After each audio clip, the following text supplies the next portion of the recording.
No, seriously, that was more than enough. Thanks again. Man, have an amazing day. Remote Studio. Warning, this information has been classified. Warning, this information has been Oh, classified. hey guys. My name is. Well, no, actually, that doesn't matter. I just got done with an interview with one of the only remaining person outside of the Foundation that still remembers the object that we're going over today. Everyone else has already been given amnestics, so it was a great find.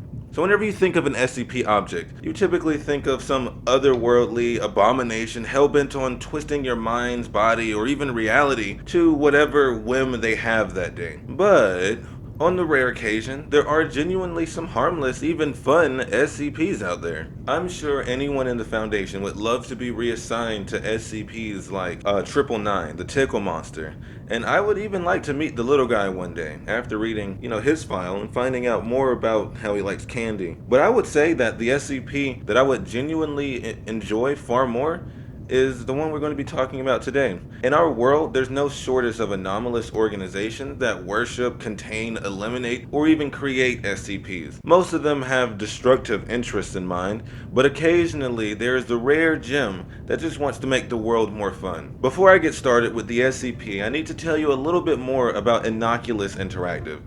It was a small indie game developer and publisher that was around for about 10 years in the late 80s and early 90s. The founder and creator, whose name was redacted in the original SCP file, was actually named Jonathan David. Wait, hold on, I think I'm being followed.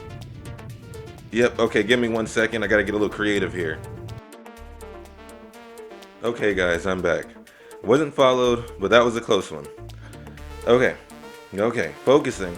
So, Innocuous Interactive was a company responsible for creating several anomalous objects. You probably haven't heard about the company because the Foundation has repressed any information about them since 2015. The company was responsible for 5 known SCP objects, most of which were safe and contained without issue. The company went belly up after Jonathan died in a freak car accident, which I believe may have been caused by the 5th SCP Innocuous Interactive actually is confirmed to have created. More on that one in a future video. The company was small, only consisting of the owner and 2 employees that served mainly as pitchmen for the creator and his inventions and games. Unfortunately, the Foundation has already found them and relieved them of all their memories pertaining to the company. I did a little research with the help of some of my, we'll say, detective friends, who... Okay, wait, I have friends, guys. Anyways, I found the former location of the company. We also found that the building had a janitor that wasn't on their staff particularly. That's the person's whose house I just left. He heard some of their meetings and luckily the Foundation hasn't found him yet. One meeting caught my attention. Apparently Jonathan met with Dr. Wondertainment at some point and pitched the idea. Now, it was unusual for him to go in person, so the janitor remembered it because Jonathan was uncharacteristically angry when he returned. He remembered Jonathan calling them scam artists and saying he'll never go back and they were better off without Wondertainment Land. But that will be a story for another day.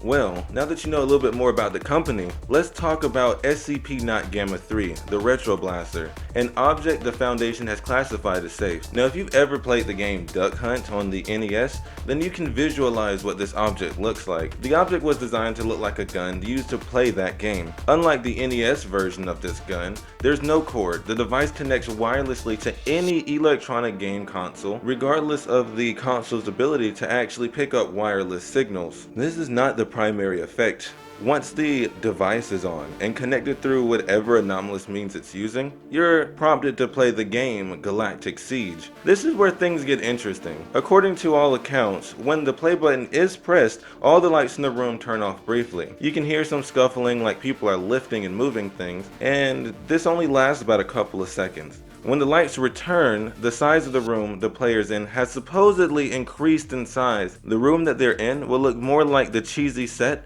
from a space TV show from the early 90s. The size of the room on the inside is disproportionate to the size of the room from the outside, and will sometimes even consist of multiple floors. The screen will instruct the player on how to play, shoot, aim, and give a short tutorial, and designate the room as the play area. The reality warping effect does not end there, and after a short countdown, entities known as SCP-Gamma-3-1 will appear in various parts of the room and try to shoot or attack the player. These entities do range in size and appearance from your typical big-headed green alien invaders to large monsters and even some humans depicted in movies from the 90s and early 80s. While these entities are physical and can interact with the world, they are incapable of actually harming the player, or anybody for that matter. Apparently, the Foundation has tried to destroy the entities with traditional weaponry, ruining the game in my opinion, only to find that they are indestructible unless they're shot with the SCP-Gamma-3 or the console is turned off. Shooting the instances with SCP-Gamma-3 will kill them and cause them to fall to the floor and disappear, leaving behind power-ups and ammunition for the weapon. If the player drops SCP-Gamma-3 during the game, the instances will stop in place and wait for him to pick it back up, as if he just hit a pause menu. If someone does not pick up SCP-Gamma-3 within 5 minutes, the instances will actually apologize if they were too scary or if the difficulty was too high. After that, they may leave the room. In addition to this, if for any reason the player is hurt or overly stimulated by the game, the difficulty will lower or the game may stop altogether. I was able to find an incident which a D-class personnel received a twisted ankle while playing the game. Apparently he got really into the game and was parkouring over props when he slipped. SCP-Gamma-3-1 instances were apparently genuinely concerned, and a new entity manifested designated SCP-Gamma-3-2,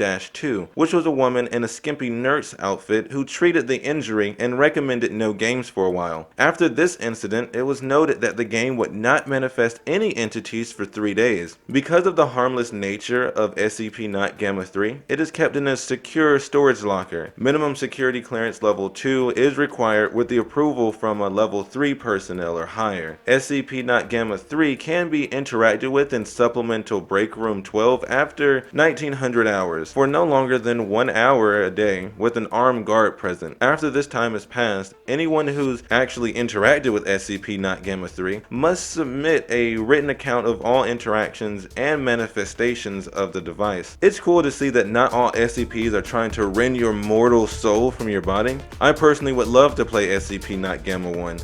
But what do you think? Would you play Galactic Siege? Tell me about your thoughts in the comment section below. Be sure to like and subscribe for more, and I'll see you on the next video.